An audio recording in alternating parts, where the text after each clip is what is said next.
How are you doing? Well, it's day 3, and that's always the day when sometimes you come out a little lower energy in the morning from having stayed out last night, or we get a little sad because the friends that we made while we were here, we got to say goodbye. But happy for this wonderful trip to meet these great fans here in Birmingham, and looking forward to getting home and doing some work. I got some stuff booked this week. Oh, nice. Anything that you can speak about, or is no, not a single thing. Nope. Doing some DLC stuff for a couple of video games that I was not initially involved in. That happens sometimes. They'll do DLC and they want to open up the universe, so they bring in other voice actors that they know. And of course, as people may or may not know, looking forward to getting back to work on One Piece. Oh, nice. How is it working on One Piece? I'm not a huge fan. I only, so far, for the character that I'll be playing, I've only done one episode, and it wasn't just one episode, it was one line. Oh. So I can't really tell you how working on it is, because that really, I don't know that I would consider that a full work day. But I had worked on One Piece previously, and that was a bottle arc called the Marine Rookie arc, and all of that was recorded in my home studio in the Los Angeles apartment, which technically is a walk-in closet.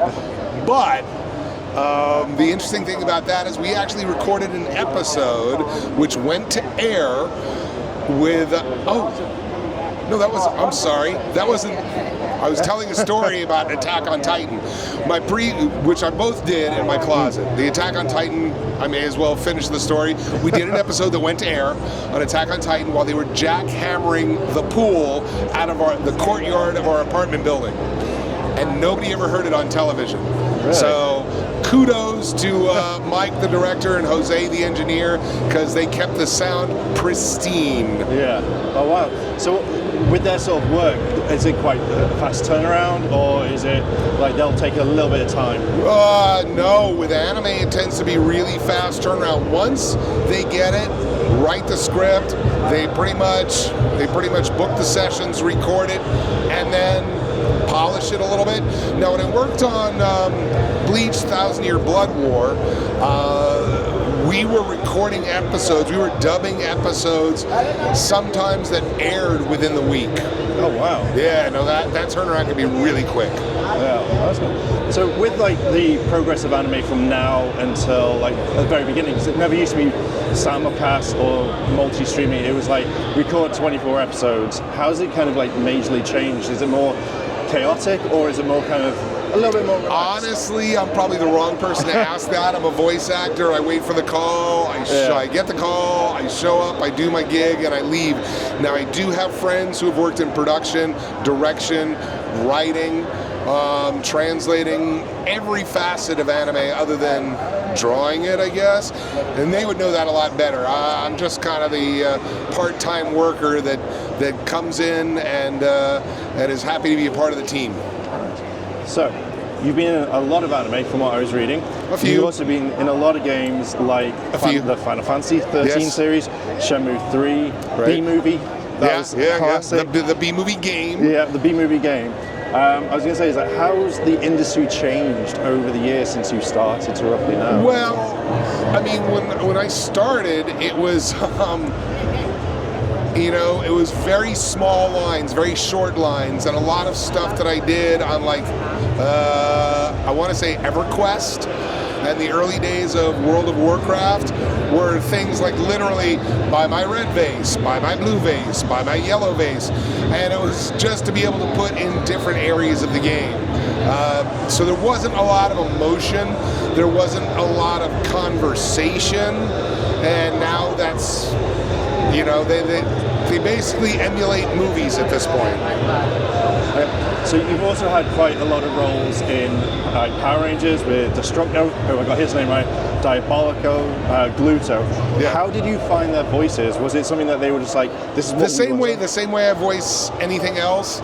I look at a picture, I read the description, I look at the scene, I look at the dialogue, and just what does that inspire within me?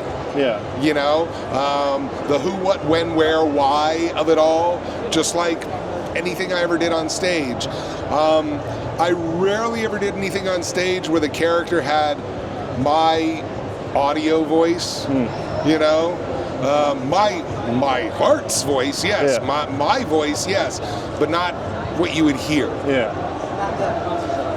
So, did you ever mingle with the Ranger cast? Or Oh yeah. Mostly since we wrapped and we do Power Morphicon. I would usually see, you know, like Jason David Frank in passing. You know, he would go in to loop his dialogue because let's face it, when they're filming out on location, their wind will come up, car noises, airplane noises, and so what they do is they'll overdub themselves later. And so that's when we would kind of pass each other in the halls. I would have to say Walter Jones is one of my favorite people that I see kind of regularly at conventions. I've been friends with Jason and Paulie, the Bulk and Skull. For ages and ages and ages. Yeah, they're basically my favorite guys to see out on the road. They're still Laurel and Hardy to me. They're great. They do. They have that. Like, I'm glad it's not like an act or something. It's generally who they are. Oh no!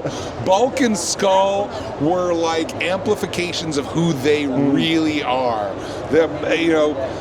But they're both nicer men than Bulk and Skull could ever hope to be, you know?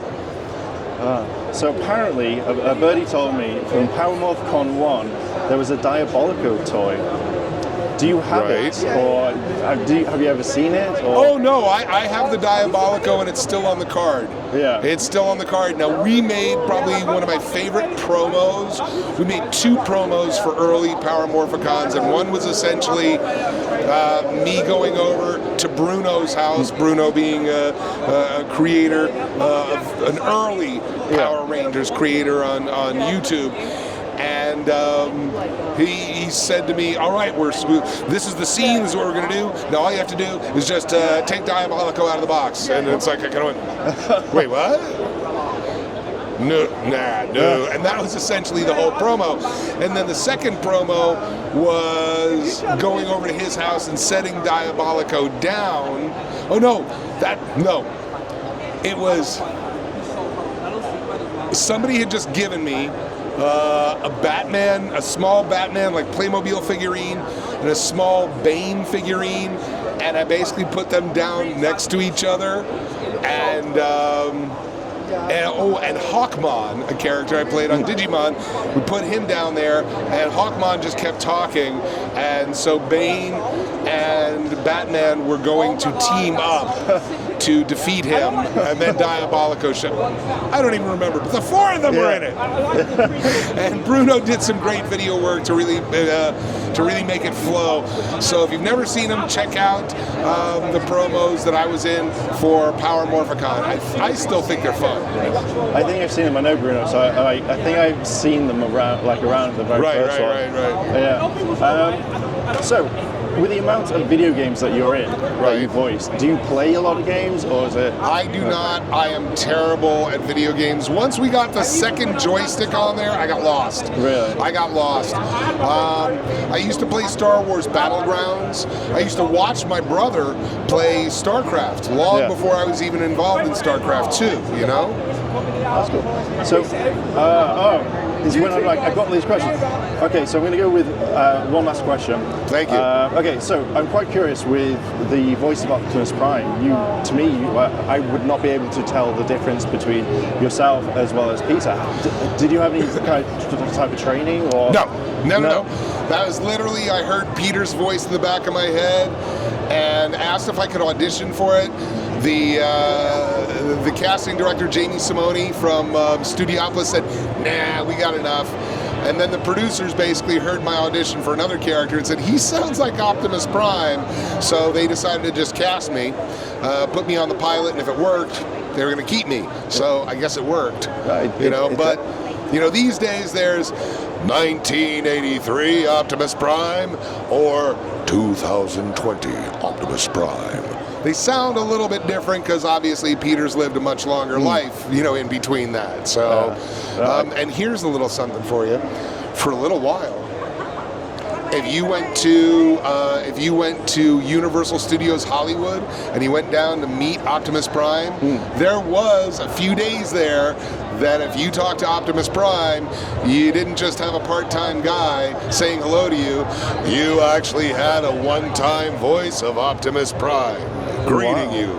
So that was a lot of fun. So every time a young person had a good time, I always had a great feeling from that. Yeah, I've seen a lot of videos on like TikTok and stuff where you see like Megatron and stuff. And I generally like that rather than just pre-recorded stuff. It's an absolutely fantastic experience. They always go away really happy. So yeah, that was always my goal. That was always my goal. I want to say a big thank you to all my Patreon supporters, and I wanted to shout out Kimono Cat. Your help goes a long way to help support the channel. And if you want to help support the channel, the links to my Patreon and channel memberships are listed below in the description.